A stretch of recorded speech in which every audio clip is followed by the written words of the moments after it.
What if I told you that you're currently sitting on a winning lottery ticket worth, well, tens of thousands of dollars, maybe even more, but instead of cashing it in, you're just like using it as a bookmark. Right, yeah. You see it every day. You know it's there.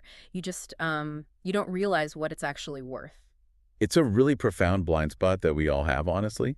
We walk around with years of hard-earned experience or highly specialized skills or even just, deep obsessions with niche hobbies. Yeah, exactly. And we just assume it has zero market value simply Mhm. because it feels easy to us. Like, oh, anyone could do this. And that is exactly what we're dismantling today. So, welcome to the deep dive. We're jumping into a book called Expert Secrets by Russell Brunson, and we're going to look specifically at the core framework he lays out, including some foundational ideas from Robert Kiyosaki's Forward. Which are so good. They really are. And the immediate benefit for you listening right now is huge because you have specialized knowledge inside you, something you already know, something you already do. And today, we're going to give you a step-by-step roadmap to turn that exact knowledge into a business that actually works for you, freeing you from the daily grind and letting you, change other people's lives. Yeah, and to set the mission for our deep dive today, we really need to clarify what kind of business we're actually talking about here. Right. Because we're not talking about like opening a restaurant or a traditional retail store with massive overhead and inventory and all that stress. Please no. Yeah, we are talking about taking an inventory of your own life. Mm-hmm. We're going to explore how to package the things you've already geeked out on and communicate them so effectively that people will gladly pay for your guidance. We want you to walk away from this conversation ready to transition from a consumer of information into a highly valued contributor. I love that. Consumer to contributor. So, to start that transition, we really have to look at the economic reality that most of us are operating in right now. The book opens with Robert Kiyosaki introducing his Cashflow Quadrant. Right, the classic framework. Yeah, and a lot of people might be familiar with this, but it is worth examining because it explains exactly why so many of us feel stuck in that daily grind we just mentioned. So Kiyosaki basically divides the working world into four very distinct quadrants. On the left side, you have the E for employee and the S for self-employed. Okay. And then on the right side, you have B for business owner and I for investor. And the divide between that left side and the right side is where all the friction in our careers usually happens. Because on the left side, time equals money, period. Like if you're an employee, you are trading your hours for a paycheck. You stop working, the money stops. But the self-employed quadrant is almost a crueler trap, isn't it? Like people start a freelance graphic design business or they become a consultant and they think, I'm a business owner now. But really, they just own a job. Oh, okay. A job where they have to be the CEO, the janitor, and like the marketing department all at once. It's such a common illusion. In the S quadrant, if you take a month off to go on vacation, your income still drops to zero. You don't own a system. You are the system. Wow. Yeah. You are the system. True financial leverage, according to Kiyosaki, only happens on the right side. The B quadrant means you own a system that operates whether you're physically present or not. And the I quadrant means your money is working for you. Right. So the argument presented in Expert Secrets is that an information-based business selling your specialized knowledge is arguably the fastest, lowest overhead bridge to cross from the left side of that quadrant to the right. But before we can actually cross that bridge, Brunson talks about a massive psychological hurdle we have to clear. And I know I am extremely guilty of this. It's the obsession with personal development. Oh, yeah. The eternal student. Yeah, yes. We find a topic we love. Let's say it's, I don't know, productivity apps or marathon training or real estate investing. We buy all the books. We listen to all the deep dives. We go to the seminars. We're just soaking it up like a sponge. But Brunson argues that eventually personal development just becomes a dead end. It does, because there's a natural ceiling to consumption. Yeah. At a certain point, reading the 50th book on productivity is not actually making you more productive. Right. You're just avoiding the work. Exactly. It's a form of productive procrastination. The shift that has to happen, and this is the pivot point of this entire framework, is realizing that to continue growing, you have to stop focusing inward on your own learning and start focusing outward on contribution. Okay. You have to turn around and help the people who are just a few steps behind you on the path. It's like going to the gym every single day, right? You put on your expensive workout gear, you drink your pre-workout shake, and then you just sit on a bench watching other people lift weights. That's a perfect analogy. You feel like you're doing something healthy because you're in the building, but you're not actually breaking a sweat. Or it's like hoarding the most expensive imported baking ingredients in your pantry. You have the Madagascar vanilla, the artisanal flour, but you never actually bake the cake. I feel like a lot of us are hiding behind this excuse of, I just need to learn a little bit more. I just need one more certification before I'm ready to start teaching. And the eternal student syndrome is just a very safe place to live. When you're a student, you can't fail. You're just gathering data.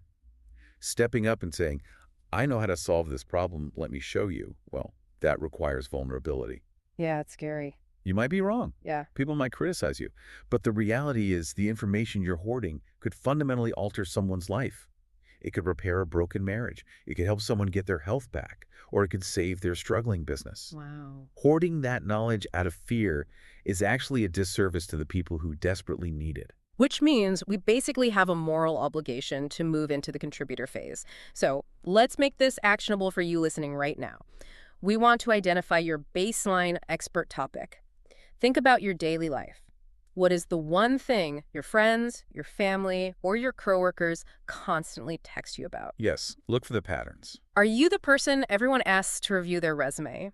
Are you the one they call when they need to figure out how to meal prep on a budget? Or maybe you just know how to fix ridiculously complicated Excel spreadsheets. That is your starting line. Don't overthink it. Take action today by just grabbing your phone or a sticky note and writing that one topic down. Because once you have that topic, you have to figure out who actually wants to hear about it. You can't just blast it out to the general public. You have to find your people.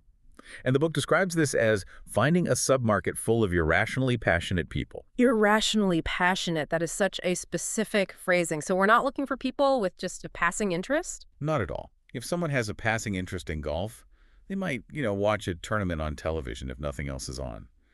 An irrationally passionate golfer spends $3,000 on a new set of clubs because the marketing promised it would fix their slice by 1 degree. Right. They wake up at 5 a.m. on a Sunday to get a tee time. They are obsessed. You need to find the digital spaces where those obsessed people congregate. The forums, the private Facebook groups, the highly specific subreddits. And when you find them, you realize they don't sound like everyone else. The book points out that an irrationally passionate submarket always develops its own distinct vocabulary. Oh, absolutely. Language is the ultimate tribal identifier. If you walk into a community of digital marketers and you don't know the difference between a squeeze page and a tripwire offer, they instantly know you're an outsider. Oh, yeah, you're totally exposed. Or if you're in the biohacking space and you aren't casually tossing around terms like autophagy or ketones, you will not be taken seriously. To lead a movement, you first have to fluently speak the language of the culture you're trying to lead. Okay, so we find our passionate subculture. We learn the lingo. The next step the book advocates is where I think, honestly, 99% of people are going to completely freeze up. Brunson says, to find your voice and become a leader, you must publish daily. Videos, podcasts, blog posts, every single day.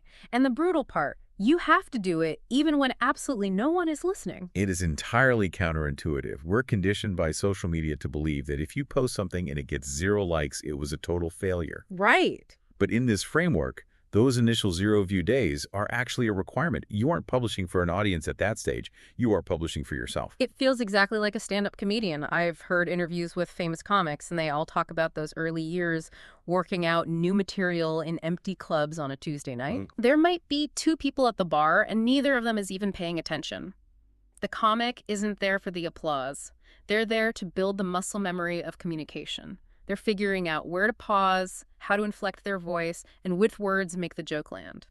If they waited for a sold-out theater to finally start practicing, they would bomb spectacularly. That is a perfect parallel. Publishing daily to an empty room removes the pressure. It allows you to test out different angles of your topic. You figure out what you actually believe. And over time, as you force yourself to articulate your ideas daily, you develop absolute certainty in your message. So when the audience finally does show up, you're ready for them. But as you develop that voice, there is a major trap you have to avoid. The book calls it rule number 3. Don't be boring. You have to position yourself in what Brunson calls the prolific zone. Finding the prolific zone is it's an exercise in walking a tightrope. Imagine a spectrum. On the far left, you have the absolute mainstream. This is safe, conventional wisdom. It's what everyone already agrees on. If you teach mainstream ideas, you're boring. You blend in with 1,000 other voices, and no one will pay attention. On the far right of the spectrum, You have crazy land. These are the ideas that are so fringe, so detached from reality, that people instantly dismiss you as a lunatic. Right, so there's no money in the mainstream because it's a commodity, and there's no money in crazy land because nobody trusts you. Exactly. The prolific zone sits right in the middle, leaning slightly toward crazy. It's an idea that challenges the mainstream heavily, but can still be backed up by logic, science, or undeniable results. The classic example in the book is Dave Asprey and bulletproof coffee. I remember when this first started making the rounds, the idea was to put large chunks of grass-fed butter and MCT oil into your morning coffee instead of eating breakfast. And if you look at that through the lens of the spectrum, the mainstream completely rejected it. Traditional dietitians were horrified. The government food pyramid certainly didn't recommend drinking a cup of pure fat. No, definitely not. So it challenged the status quo aggressively. But it wasn't crazy land. Asprey could point to the biological mechanisms of ketosis. He could show how it suppressed the hunger hormone. It was radical, but it was rational. It sat perfectly in the prolific zone, and it launched a billion-dollar empire. But the consequence of sitting in that prolific zone is that you're going to ruffle feathers. You are going to be polarizing. And for a lot of people, especially recovering people pleasers, the idea of intentionally upsetting someone on the internet is terrifying. We really have to reframe how we view polarization.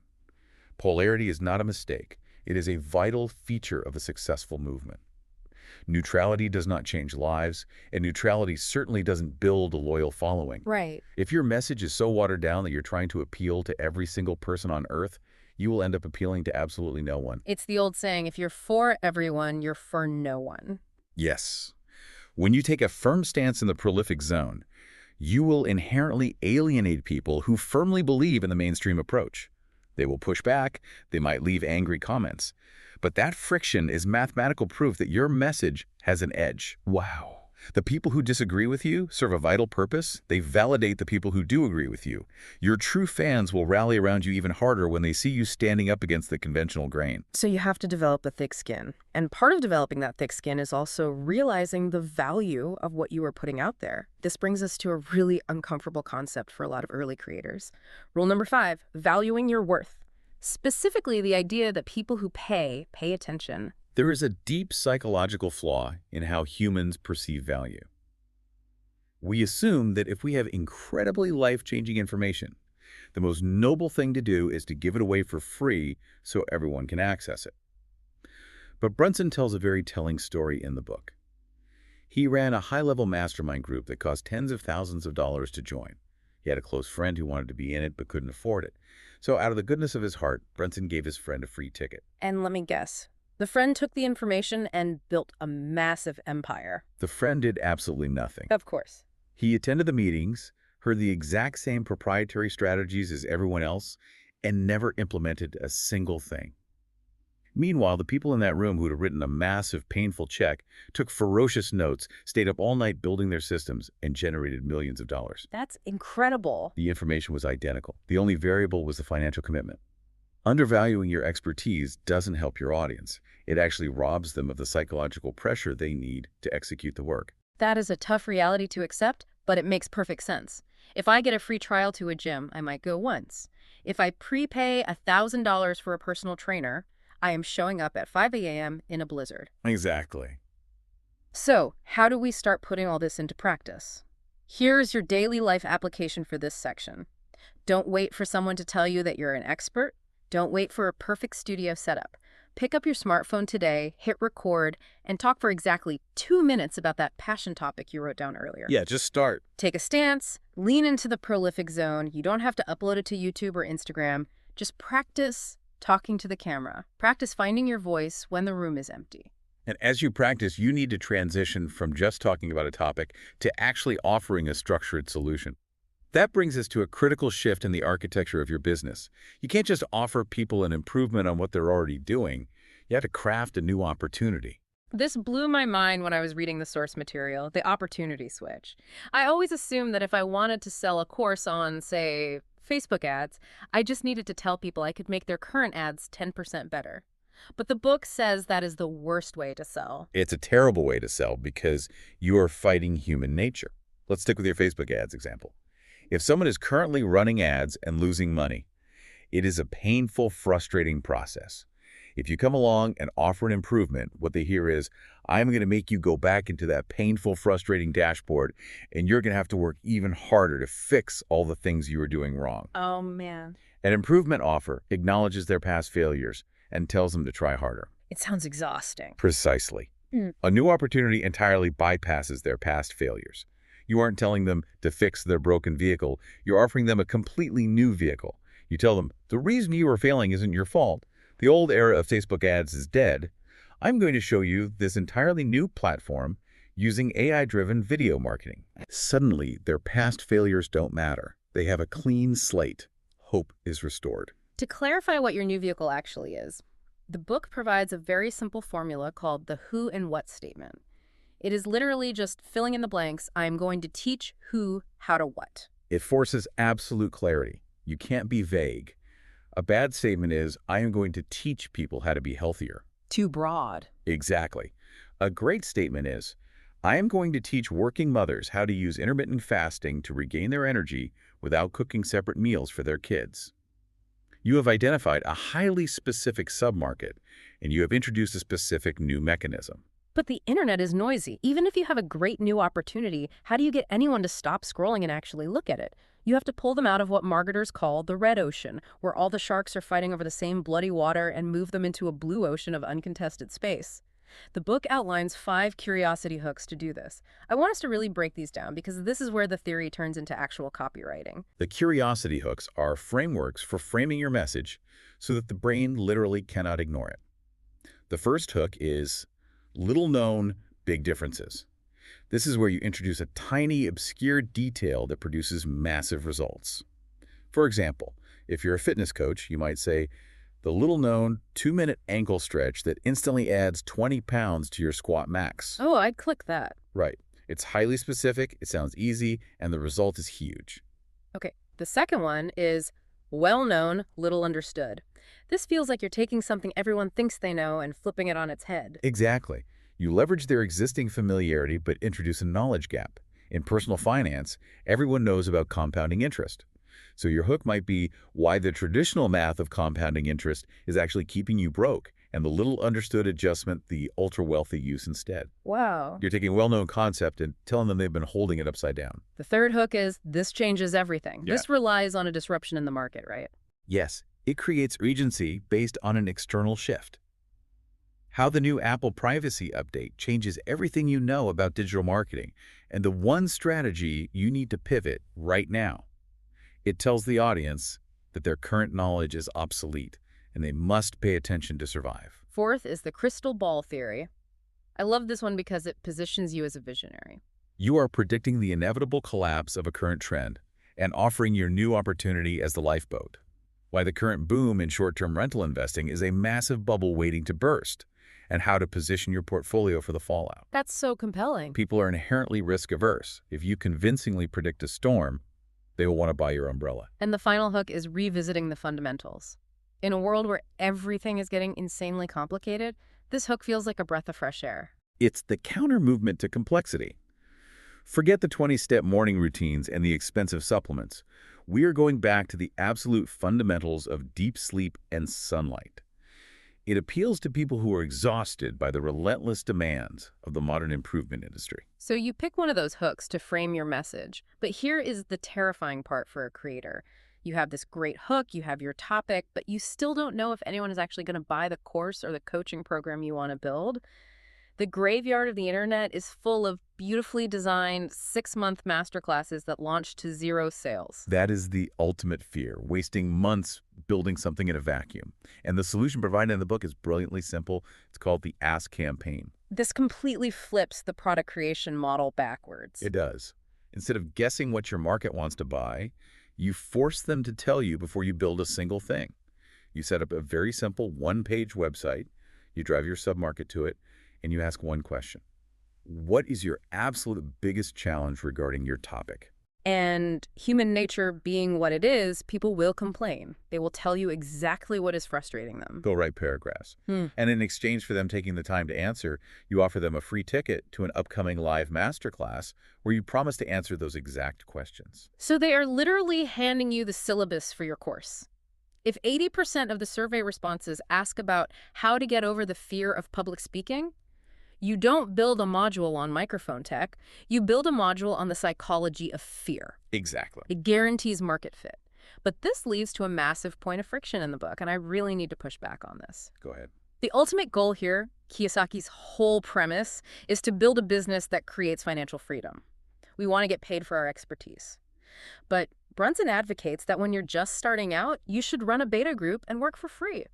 I hear this from creative professionals all the time, photographers, writers, designers, the whole do it for exposure trap. People die of exposure. How does doing free work not just lead to burnout or signal to the market that your time is worthless? It's a critical distinction to make. We aren't talking about doing free client work indefinitely. We are talking about a highly controlled, time-limited beta group. The difference between doing something for exposure and doing a beta group is leverage. When you do free work for a random client, they get the value, and you just get tired. When you run a beta group, you are extracting a very specific currency, undeniable proof. Proof in the form of case studies. Exactly. Before you can charge $2,000 for a coaching program, you have to prove you can actually get someone a result. The book is a great example of a young guy named Alec. He wanted a job working for Brunson's company. Instead of just sending a resume, which is what everyone else does, Alec flew out, shot a documentary-style video for the company entirely for free, and handed them the finished product. He proved his competency before he ever asked for a paycheck. He was hired immediately. And the book mentions Russell Brunson doing this himself. When he wanted to launch his high-end inner circle coaching program, which eventually cost $25,000 a year, he didn't just put up a sales page and hope people trusted him. He found a small group, worked with them for free, and helped them scale their businesses to $1 million. Once he had those case studies, once he could point to real humans and say, I took this person from 0 to $1 million, selling the $25,000 program was easy. He traded his time up front to manufacture the marketing assets that built his entire empire. You aren't working for free. You're investing your time to mine the gold of a case study. Okay, I can see the distinction. The beta group is a strategic investment, not an open-ended charity. So let's assume we have our case studies, we know our vehicle works, now we have to actually explain it to the broader public. This brings us to part 4, the architecture of belief and communication. How do we explain our complex expertise without making our audience feel stupid? The biggest enemy of the expert is the expert curse. You have spent years mastering your topic. You know all the nuances. You know the technical terms. And without realizing it, you start speaking in jargon. But to a beginner, jargon creates immediate cognitive friction. What happens in the brain when it hits that friction? It literally shuts down. When a listener hears a term they don't understand, they don't pause the video and go look it up in the dictionary. Their brain flags the information as too difficult, energy-intensive, and they tune out. They start thinking about what they're going to have for lunch. To keep their attention, you have to bypass that friction. The tool the book introduces for this is brilliant. It's called the kinda like bridge. It's a translation device. Whenever you catch yourself about to use a concept that requires more than a third-grade reading level to understand, you stop yourself. You say the term, and then immediately say, it's kinda like, and relate it to the everyday object or experience they already intuitively grasp. The example in the source material is about ketones, the biohacking space. If a health coach stands on stage and says, our supplement induces a metabolic state of ketosis where the liver converts fatty acids into ketone bodies for ATP production, the audience is asleep. Complete cognitive friction. Right. But if the coach says, when you drink this, your body produces ketones. Ketones are kind of like millions of little motivational speakers running through your bloodstream, high-fiving your cells and giving you a massive burst of energy. Boom. Instantly, the brain doesn't need a biology degree. It understands the feeling and the benefit. It's exactly like when you take your car to the mechanic because it's making a horrible grinding noise. If the mechanic starts explaining the hydraulic pressure in the planetary gear set, you're just nodding blankly. Oh, completely lost. But if he says, the transmission is kind of like the gears on a 10-speed bicycle, and right now your chain is slipping, suddenly you understand why it costs $2,000 to fix. And while the kinda like bridge helps clear up logic and comprehension, logic alone doesn't make people change their lives or buy your programs. For that, you need emotion and belief. This is where the framework integrates storytelling, specifically what's referred to as the hero's two journeys. This draws heavily on classic Hollywood screenwriting. Every good story requires 3 things: a character, a desire, and conflict. And of those three, conflict is the most crucial for an expert to understand. Many experts want to tell a story about how great they are.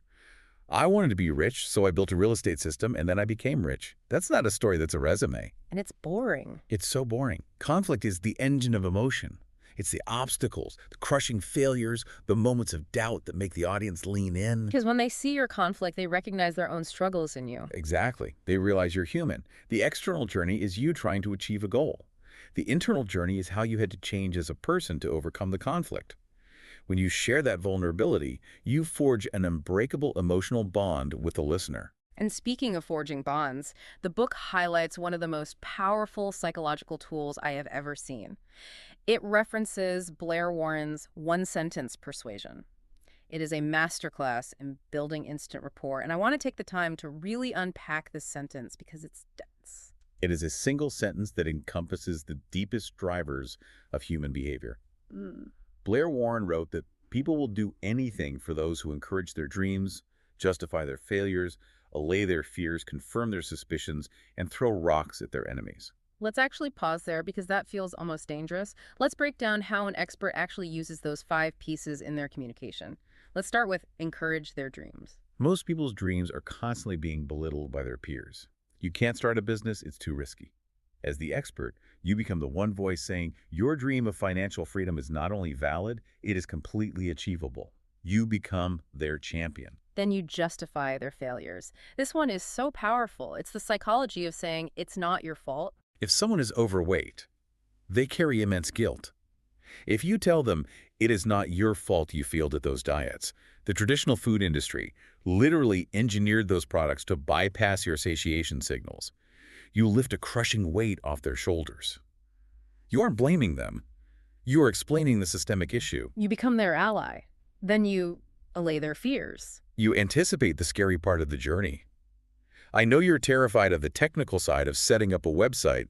Don't worry, my team has built templates that do it for you in one click. You remove the obstacle that causes the fear. Confirm their suspicions. This feels like validating their gut instinct. Yes. You always suspected that Wall Street isn't looking out for the little guy? You are absolutely right. The game is rigged. When you validate what they secretly suspect, they view you as a truth teller. And finally, throw rocks at their enemies. We need a common foe. Nothing unites a tribe faster than a shared enemy. It doesn't have to be a person.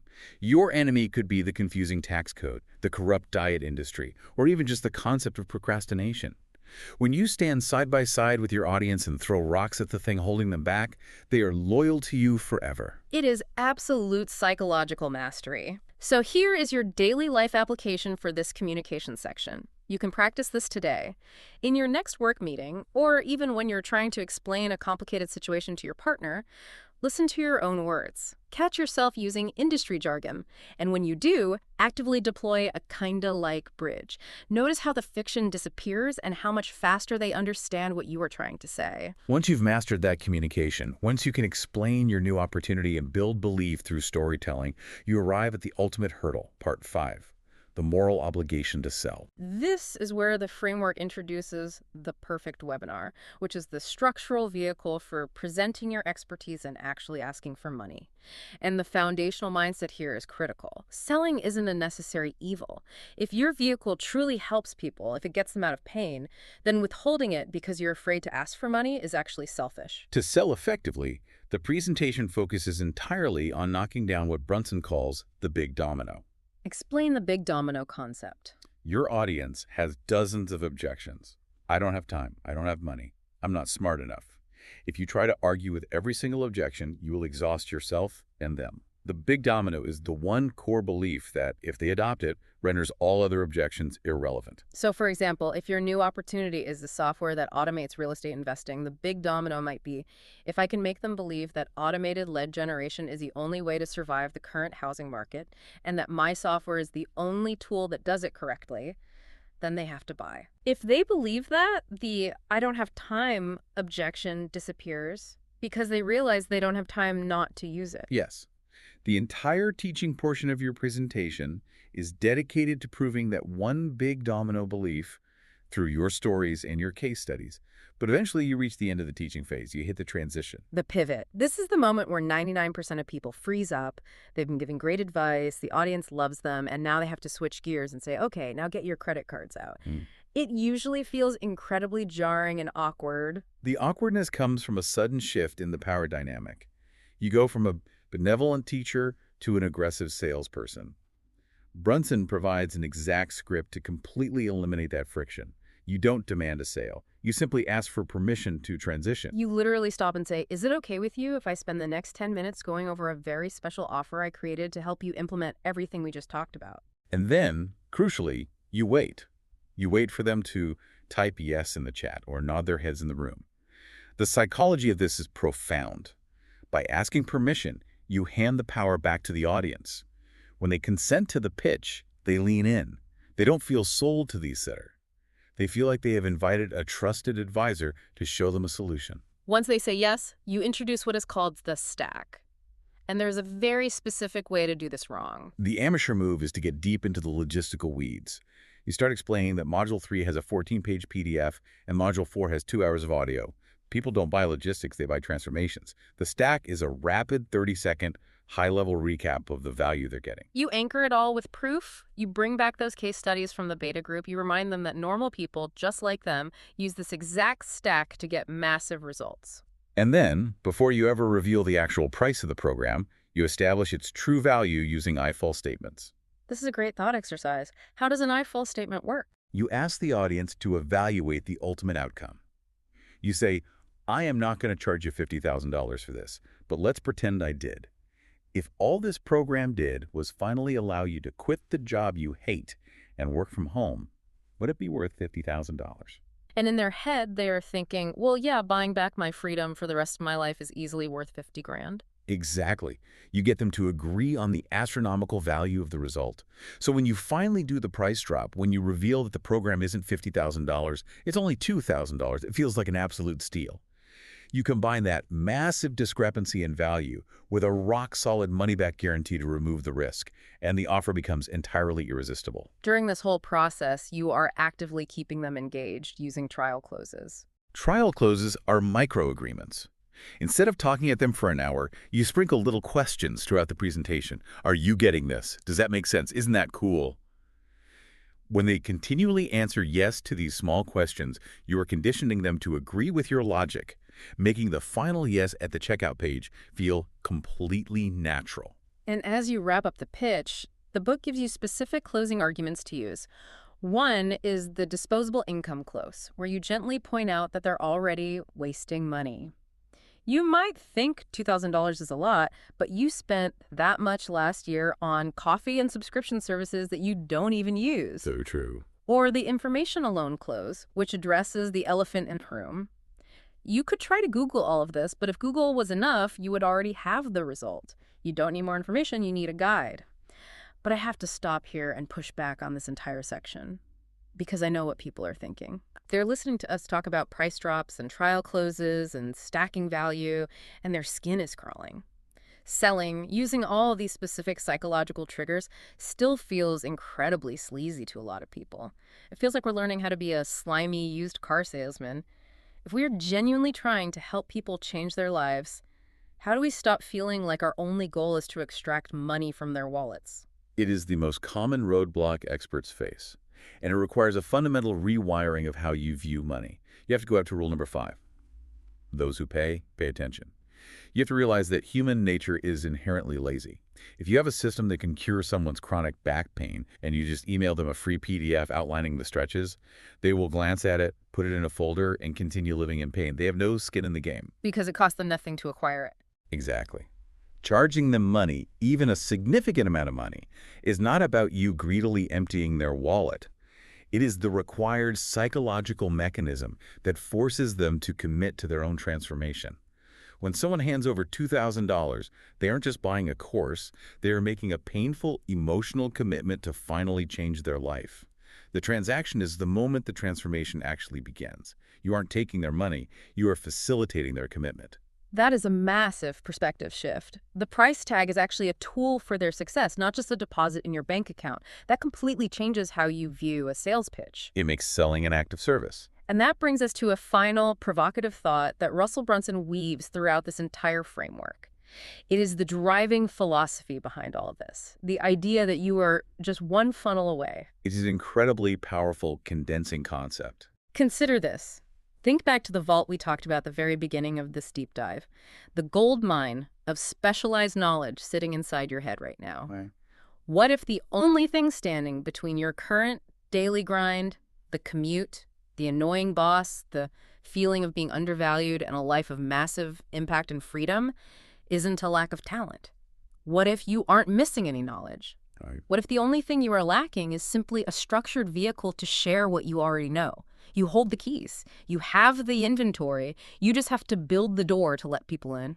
The things you take for granted, the skills that feel like second nature to you, are exactly what someone else out there is desperately praying for right now. Your everyday expertise is their new opportunity. You just have to be willing to step out of the student phase and package it for them. And we want to help you take that step. If you found value in this deep dive, please hit that subscribe button. It doesn't just help us out, it is actually crucial for the algorithm. When you subscribe, you signal the algorithm to push this knowledge out to other people who desperately need that final push to share their own expertise with the world. You are helping them unlock their own vaults just by subscribing.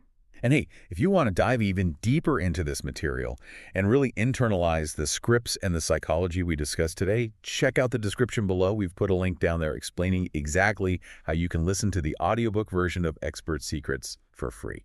Thank you so much for joining our deep dive today. Grab that sticky note, write down your topic, find your passionate submarket, and go build your movement.